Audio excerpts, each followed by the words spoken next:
Welcome to another edition of How to Fix It Yourself with Dave and Dave. Today we're going to be working on the Nissan Rogue 2016, and we're going to be looking at the HVAC system. Now, a common problem that not only the Rogue but Sentras and others in that family have is that they have problems with the HVAC system. And what happens is all of a sudden you'll no longer get hot air, but it won't throw a code. And so it's like, what's going on? Why don't I get hot air? Which gets to be a problem if the air conditioner still works, because then in the cooler months, you know, like the spring, you might have the air conditioner on, but it's too cold, so you want to have a little bit of heat to regulate that. So there's a problem that you've got to fix. And what the problem is what is known as the mixer door. And so there's a part that regulates the opening of the mixer door, which allows the heat to come in from the heater coils there in the heater and air conditioner control modules. So that's what we're going to be looking at today. Now, here's a trick that we're going to teach you today that you probably aren't going to find anywhere else on YouTube or any of the help channels. And that is that there is an actual problem between the controller and the mixer door. So we need to replace both of them. What most of them will do is tell you that the little part that regulates the mixer door just goes bad. In fact, you'll have people on there saying, well, you've got to replace it every 6 months. Well, that's because it's incompatible with the controller board that's on most of the cars. So this is the stepper motor that everybody wants to replace all the time because it gets blown out because the controller board isn't compatible with this. So now the controller that we're talking about is this part here. So this is the part that's the controller. And if you don't have a match between this and the stepper motor, you've got a problem. Now, we'll show you in cut-in, but you want to make sure that you get the right part number. It's got to end with an E. Most of the ones that are in the different automobiles have an A, B, C, or D at the very end of the number here, or the ID. This is an E version. So if you want to keep your stepper motor from burning out all the time, you need to make sure that you get a controller card or controller board in there that ends with an E. So we're going to be replacing both of these items today, the controller and the stepper motor. So this is all explained in the technical service bulletin that I'm holding here in my hand, which a lot of people don't look for when they're repairing cars. They just don't look to see if there's any items that are known to the factory, but are not items that have to be a recall. And so those are covered in technical service bulletins. This is a technical service bulletin that explains the problem between the stepper motor and the controller and what you've got to do to make them compatible and to work properly. So that's the driving force that we've got that we're going to follow today, is we're going to follow this technical service bulletin. So in order to get there, we have to start by removing this panel. Then we take this lower panel, which is all one piece, off. And then we have to take this panel off right there. And that'll get us access to where the stepper motor is, which is right about behind where my pointer is right now. So that's what we're going to be doing next, and show you how that all comes apart, but it's just basically all pop-offs. Okay, so this one, they already have a cutout here for you to use a proper body tool to just start popping that loose.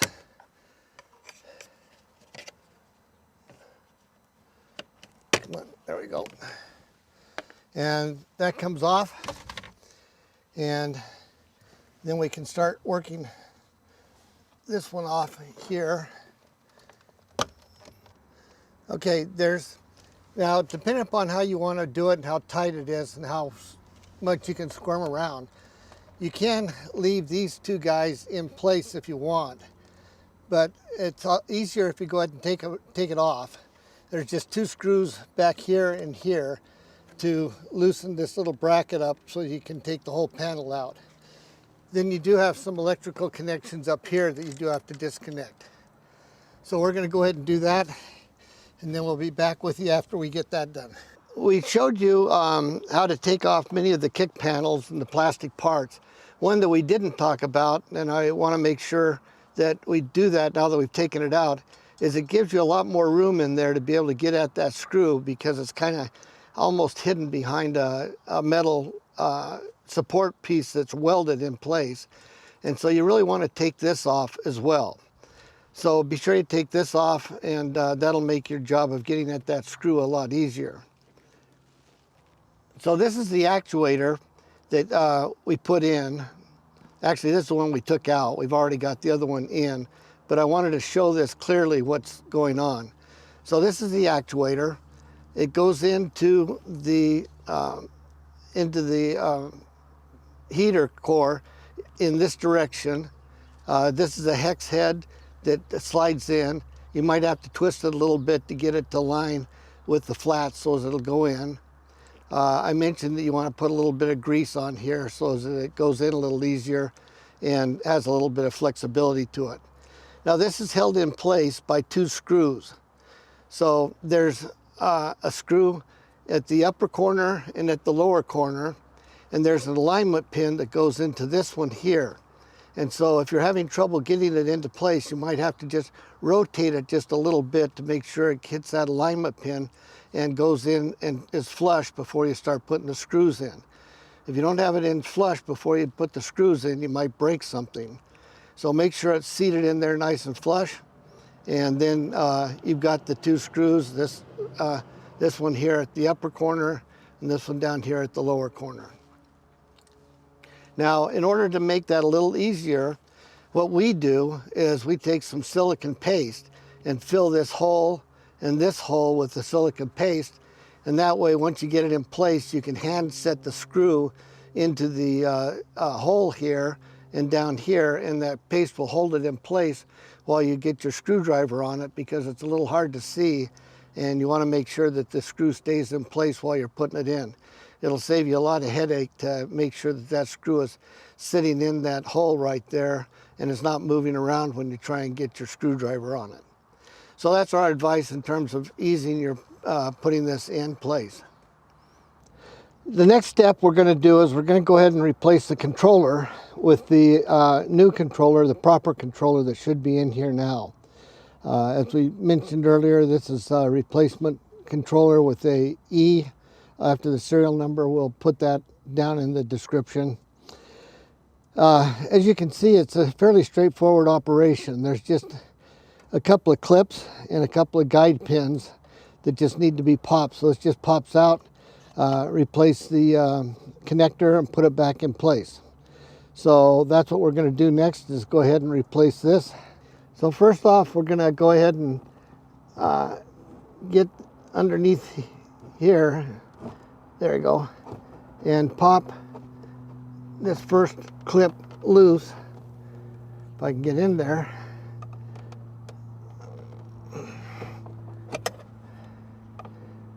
As you can see, that's really tight there. There you go.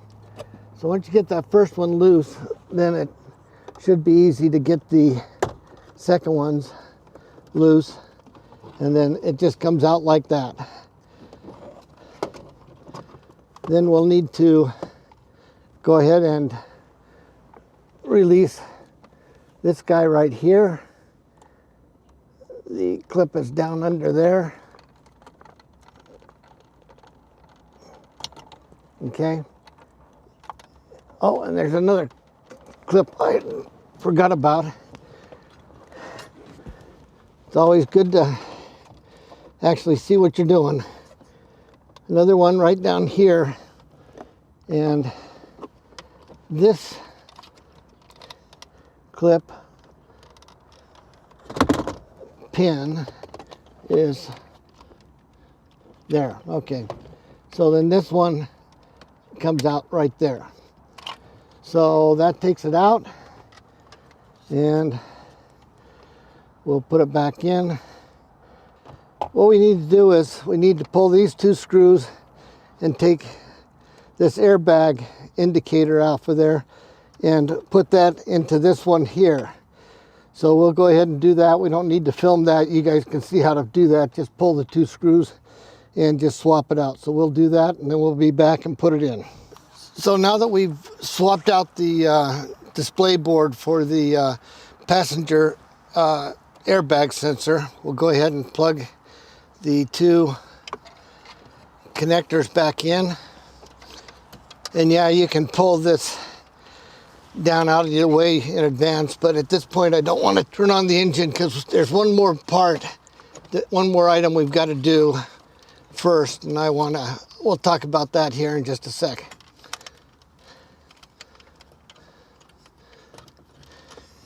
Come on, get in there. Okay, that one's in. And that one's in. Click, click. And that's in. So that's all it took to replace that. Okay, so now we're going to talk about something a little different. Before you turn the engine on or turn the ignition on, there's something we need to do that's specified in the TSB and also in the owner's manual. The next thing we're going to do, now that we've got the controller in, we haven't put the rest of the kick panel down here together yet because we're going to go ahead and test everything. But before we do that, and before we test everything, there's a procedure that needs to occur in order to be able to properly operate that door. Now, in modern cars, they're getting to where they use an awful lot of electrical actuators to do all kinds of things. And even on older cars like my 2001 Pathfinder, there was learning activities that need to occur in order for the car to run properly. Like you had to have a throttle position sensor tuning and things like that. So this one also needs one for the door. And as part of the service bulletin, they tell you what you need to do in order to do that, or to have that door starting position activated.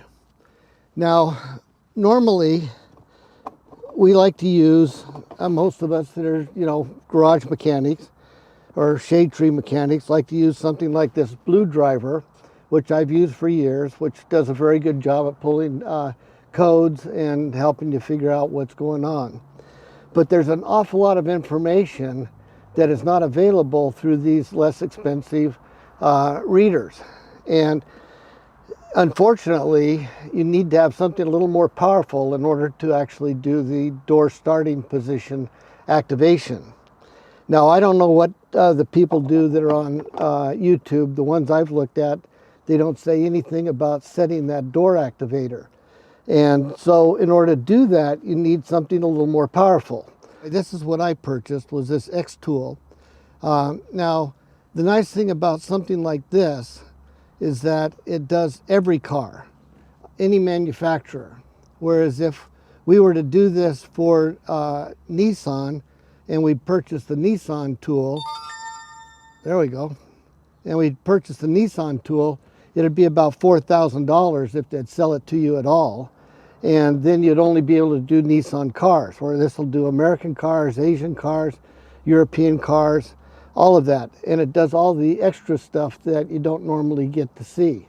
It'll do all the diagnostics on the individual computers and sensors, and it will activate things. This is a two-way tool. So with this tool, I can actually set things. I can, if I want to see if a oxygen sensor is working right, I can turn that oxygen sensor on by itself and set it to a certain value and see if it keeps that value or not. So this is a really handy, but then it's really expensive as well. This is a $700. This is a D8W. The W is because I bought the remote version so I can put this into the OBD2 port, and then I can walk around with this and use this wherever. I don't have to be tied to a wire. A lot of these from Xtool, you have to be connected with a wire. Now this is a higher end version. You can get some that are a lot cheaper from Xtool. They don't have quite the capability, but this is the one I wanted to get in order to be able to do all the sensor setting and everything else that needs to occur. So that's the next thing we're going to do, is we're going to actually do the door activation. It's very quick and very simple if you have the right tool. So we'll go ahead and get that set up, and then we'll be back with you to actually go through it on the tool. All right, so now what we're going to do is, following the the Technical Service Bulletin, TSP, it says that we have to reset the door motor. And so that's found on this unit under Special Functions, HVAC. And then you go to Special Functions, and there it is, Reset Door Motor Starting Position. And that's all it takes, is if you've got this set up, is you hit that, and it's going to carry out the starting position setting. Oh, I have to start. Okay, don't forget to hit start. So now it says command in process.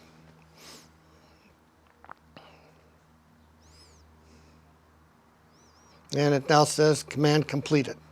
So now we've got the door set so that it'll operate properly. Reassembled the interior of the car. We've got it all together. We've now run the engine. We've reset the door starting position so that that's all set and now working. And we can regulate the temperature just fine. I don't want to turn up the fan too much because we don't want the background noise. But you can feel where it's warmer coming out now. And then turn it down and it's cooler coming out. So I think we've got her taken care of, got it working. So hopefully this has been helpful for you to see how to actually fix that problem with the heater mechanism in this. Now there's one other point if you are having trouble that you might want to check, and underneath the accelerator pedal is a thermostat, which will keep the car from getting too much hot air. You know, in some of the older cars, you can almost burn yourself because it would be engine temperature coming out here. And now they put a thermostat in there to regulate that, to keep from having too much hot air coming out. So you might also check your thermostat if you're having trouble with the heater system on your car. So we appreciate your time. Hopefully this has been helpful to you.